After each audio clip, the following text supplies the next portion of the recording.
香港中环爱丁堡广场27有12个行业学生唱愿员工归香港，化工5大诉求缺一不可。暗时金融重镇中环又有几万人来，成员比例给反送中人士大声话讲要讨公道。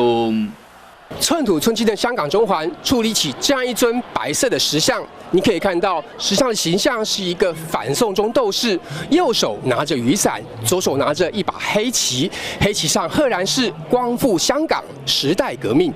时代革命尚未成功，而被政府总部外口被清掉连农墙又搁出现。在立法会外的连农墙上，原本被政府清除，下午来自四面八方的香港民众再度用海报将它贴满。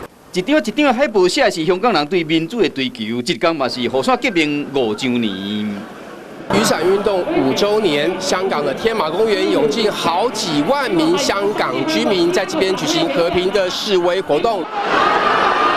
民众和平反抗维权，想要到港警察大动作清场。这波对香港人无效，9月29全球反极权大游行大规模的展开。原定929台港大游行，下午在铜锣湾搜狗发起的游行示威抗议呢，在2点半左右呢，警方没有预警，突然发出催泪弹。